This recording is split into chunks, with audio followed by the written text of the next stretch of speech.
এটা আমরা 150 টাকা বিক্রি করি, দোকানে এটা বিক্রি করে বেশি দাম বিক্রি করবে। এটা আমরা বিক্রি করি 140 টাকা 130 টাকা, মানে যেরকম পাই আর কি।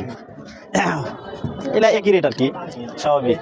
এগুলো দেখা যায় 180 টাকা 170 টাকা, সেম রেট আর কি। তারপরে আপনার ওপাশে আরো এগুলো ঘড়ি হ্যাঁ, এগুলো আছে একটু, এগুলো একটু আছে, এগুলো একটু কম দাম আছে।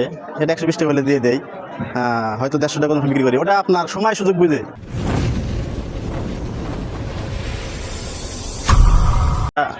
ওইরকম সত্য ঘটনা না যেটা বলতেছেন আপনি 2000 3000, এটা না।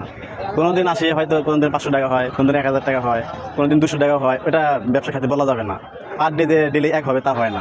আর আমাদের ক্ষুদ্র দোকান এরকমই আর কি, বেশি কিছু। এটা আমরা 150 টাকা বিক্রি করি, দোকানে এটা বিক্রি করে বেশি দাম বিক্রি করবে। এটা আমরা বিক্রি করি 140 টাকা 130 টাকা, মানে যেরকম পাই আর কি। এটা একই রেট আর কি, স্বাভাবিক।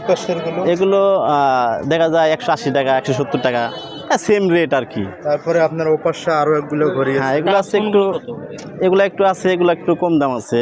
এটা 120 টাকা হলে দিয়ে দেয়, হয়তো 150 টাকা বিক্রি করি। ওটা আপনার সময় সুযোগ বুঝে। এখন না, এখন তো ভালো না, এখন তো ব্যবসা খুব নর্মাল। গ্লাসগুলো কত করে বিক্রি করেন? গ্লাসগুলো এগুলো বিক্রি করি 120 টাকা। 120 টাকা। হ্যাঁ, তারপরে দেখা যাচ্ছে যে এটা একটু কম করি, এটা দেখা যাচ্ছে 80 টাকা 100 টাকা বিক্রি করি। প্রায় 14-15 বছর হবে। 14-15 বছর, এটা সঠিক? এটা সঠিক। সঠিকটাই বলবেন? হ্যাঁ হ্যাঁ, সঠিকটাই। আপনি 14-15 বছর যাবত এই ব্যবসা করতেছেন না আর অন্য কোনো? না, এটাই করি। এই ব্যবসার তথ্য কিভাবে পাইলেন আপনি? এই আমাদের এলাকায় আর অনেকে করতেছে, তারপরে আমি বললাম যে আমি এই ব্যবসাটা করবো। তবে ঠিক আছে। ফার্স্ট টাইমে তো কম টাকা লাগতো, কম দাম ছিল, এখন তো সব জিনিসের দাম বেশি। আপনি এই মাল কোন জায়গা থেকে আনেন? আমরা এটা নিয়ে আসি সৈয়দপুর থেকে। সৈয়দপুরে আপনার মহাজন? হ্যাঁ, ওখানে পাইকারি বিক্রি হয়, ওখান থেকে নিয়ে আসি। আর ওইখানে মাল আসে ঢাকা থেকে? ওখান থেকে ঢাকা থেকে নিয়ে আসে। হ্যাঁ। আর দিন কিরকম বিক্রি করেন, কয় হাজার টাকা? ঠিক নাই, দেখা যায় 2000 টাকা হয়, 3000 টাকা হয়, আবার দেখা যায় 4000 টাকা হয়, আর 1500 টাকা হয়, 1200 টাকা হয়। এটা ঠিক নাই। বর্তমান ইয়াং জেনারেশন যারা, তারা যদি এই ব্যবসা করতে চায় তাদের জন্য পরামর্শ?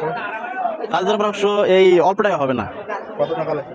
5-6 লাখ 10 লাখ এরকম, আরও বেশি লাগবে যদি এরকম ভাবে করতে চায়। সেটা তো বড় ব্যবসা হবে। হ্যাঁ, আমার মতো স্বাভাবিক 3 লাখ 4 লাখ টাকা হবে। 3 লাখ টাকা 4 লাখ টাকা হলে ভালো হবে আর কি, এরকম না, একটু উন্নত হবে, ভালো হবে। হ্যাঁ। আর আপনার এই ব্যবসা করতে গেলে কি কি বিপদের সম্মুখীন হতে হয় একটু জানাবেন? বিপদ এগুলা, যদি মেলায় ব্যবসা করে তাহলে কোনো বিপদ নাই, জায়গা নিতে হবে, জায়গা নিয়ে দোকান লাগাইলে কোনো সমস্যা নেই। আর যদি হাটে বাজারে দোকান? হাটের বাজারে তো ফুটপাত এরকম আমাদের দাম নাই, এরকম পরিস্থিতি। এরকম আমাদের তো ক্ষুদ্র ব্যবসার দাম আমাদের কম। ঠিক আছে। আপনার এই ক্ষুদ্র যে ব্যবসা, বর্তমানে এইখানে কত হাজার টাকার মাল আছে? এখানে আছে 15,000 টাকা হবে। 15,000 টাকা। 15 থেকে 20,000 টাকা তহবিল হইলে একটা ছোট্ট, মানে ক্ষুদ্র আমাদের মধ্যে আর কি। 15 থেকে 20,000 টাকা তহবিল হলে একটা ছোট্ট পরিবার চলা সম্ভব। সম্ভব, জি। সম্ভব।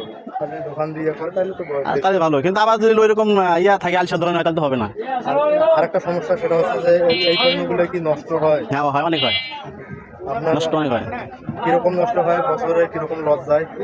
দেখা যাচ্ছে আমরা রানিং জানি কোনটা কি করলে হবে, আমাদের কাছে মানে কমই নষ্ট হয়, নষ্ট হলে সঙ্গে সঙ্গে এটা আপনার ঠিক করে নেই। নতুন ব্যবসায়ের জন্য কি কি সমস্যা? সমস্যা অনেক দাঁড়াবে, অনেক সমস্যা বুঝবে না যে কোনটা কি হইলো, এটা দেয়, এটা কি হবে, এটা ব্যাটারি শেষ হয়েছে, ওটা কাটা নষ্ট হয়েছে, এটা সহজে বুঝতে পারবে না, কিছুদিন গেলে আবার ঠিক হয়ে যাবে, বুঝতে পারবে।